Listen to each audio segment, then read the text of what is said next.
Well, welcome to the inaugural Ballarat Marathon, a town that rose to prominence during the mid-19th century gold rush and quickly became one of the wealthiest cities in the world at the time. But come Sunday, it's all about running, and what a rich running culture it has as a result of local legend Steve Moneghetti, winner of the Tokyo and Berlin marathons, representing Australia at 4 Olympic Games, 4 Commonwealth Games and 6 World Championships. We really couldn't ask for a more credentialed race director. The course consists of 2 laps and is predominantly flat with only 160 metres of elevation. If the wind holds off, I think it has the potential to be one of Australia's fastest marathons. The goal's always to finish as high up as possible, and I'd be lying to say that I didn't look at the prize money and see that the top 3 get paid, so being on the podium is a whole lot better than being 4th. Obviously Paris is in the back of my mind. I've always wanted to make teams, and obviously an Olympic team would be amazing. Initially, when I entered, I thought if I could get help with pacing, I'd go for that Olympic qualifier 2:08:10, which is hugely ambitious. Everything would have to go perfectly, and even then it's a stretch for me. I think realistically for this one, just if I can get in a PB, I'd be happy. I love Tommy, and everyone loves Tommy. He's one of the friendliest guys in Australian distance running. He's got 2 kids, he's a business owner, which I can relate to, but he's also like a super elite runner, so he's in a whole different category to me. He's the guy knocking on the door to get picked for the Olympics or the World Champs. He nearly made the team at the 2018 Commonwealth Games, and he's a 2:11 marathon guy. So I think he's got a lot of respect in Australia because he's managed to run so fast with the family life and the work life, and the people you're kind of comparing him to making teams probably don't have the stress that Tommy has in his life. We try and celebrate all his breakthroughs. He deserves it. He's passionate about his running. He's been like that ever since I've known him. You definitely want him to have the success for the commitment he's put into the sport, but I also feel like he's got a lot more to give. We've never raced at 400 metres before. I did suggest that could be a problem, but Tom just scoffed at it. He feels confident he'll be fine. Just to run the best race he can on the course, in the conditions, with the competitors around him. We'll try and use the half marathon guys if we can. We've got a gentleman's agreement with Rhys Edwards, which will depend on race factors with other competitors with him, but we're hoping to go out about 65-minute pace, which will be a win-win for both those guys. There's nothing quite like marathon morning, and what a special morning this is in the heartland of Australian running. In the men's field, the clear favourite is Thomas Do Canto. 6 months ago, he did a 2:11:51 in Valencia, and today he's on the hunt for a PB. We might even see an Olympic qualifying time. For second and third, the race is wide open, but we know Brady Trelfall has chosen this race in search of a new PB, so he's one to keep your eye on, having been around the 2:20 mark at both Berlin and Melbourne before. In the women's field, Ella McCartney is the race favourite. She had her best performance last year at Gold Coast, where she clocked a 2:38.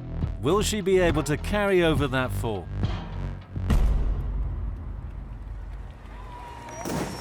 And the rifles of the Sovereign Hill Redcoats fire as we get underway in the inaugural 2024 Ballarat Marathon. And what a sight this is. It might be its first year, but this already feels like this race has been on the calendar for decades. Rhys Edwards is out in front, doing the pace work for Tom Do Canto as expected. Rhys is only doing the half. It looks like he's happy to give Tom a helping hand for the first lap of the race. I'd certainly be trying to visualise and stick to my splits and use the half people as a positive. You can't get dragged into that race. Whilst you're running together, it's a separate race. Rhys Edwards is still on the front, averaging 3-minute Ks. This is fast racing.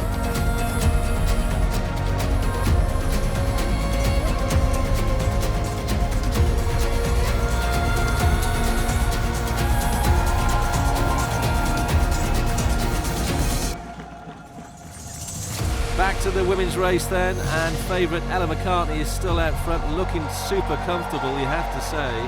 Judging by the smile on her face, I don't think we'll see a PB from her today. She's making the most of the atmosphere here in Ballarat, waving to her mum and dad as she makes her way back down the main straight.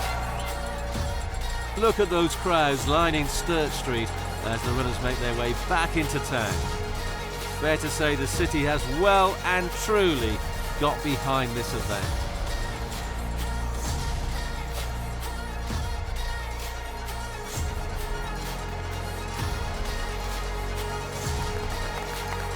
As Rhys Edwards comes across the finishing line, Tommy Do Canto says, "Thanks for the tow.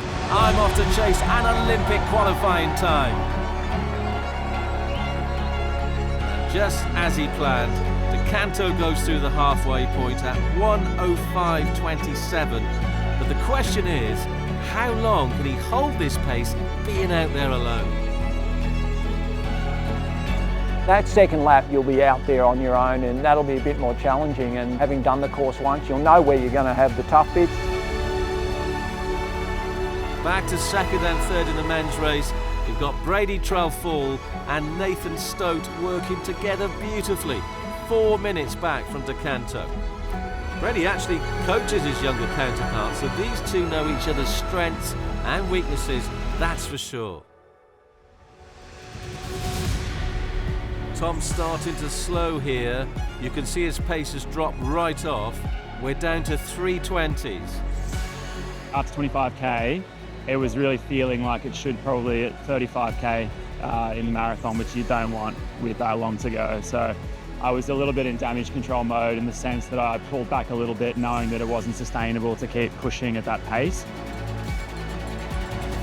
You know the old analogy that 30k is halfway in a marathon, which I'm a maths teacher, the maths doesn't work, but it is true, you know what I mean if you've ran one. So, that last 12k, it's like the K signs are getting dragged down the road. Who's moving those K signs, so it's really difficult. You're running out of glycogen, you're getting fatigued. That's where you're calling in the training, the long runs that you've done, that mental strength, that's what it's all about. An Olympic qualifying time wasn't to be, but don't we admire those who dare to dream? As he makes his way up the final climb towards the finish line, it will be Tommy Do Canto who will take out the inaugural Ballarat Marathon for 2024. In second place, we've got Brady Trelfall. He'll be absolutely stoked with this performance. He's raced some of the world's biggest and fastest marathons, but finally got his PB at a first-year marathon, just down the road from where he grew up in country Victoria. Getting a bit emotional talking about it because I ran my PB in 2018, and it's just like I've tried 5 or 6 times to take that PB down and it hasn't happened. I was just relaxed today, and I've travelled the world to Valencia, Berlin, Osaka, and I've ran slower than I have now in Ballarat, and I think just being chilled and relaxed and 500 people cheering your name, which you don't get in those big city marathons, so it was probably a perfect storm of a couple of factors for me out there today. Before the race, I was coming here to try and run a big PB. And so knowing that I was possibly going to blow up, and so I did, and that's okay because I gave myself a go.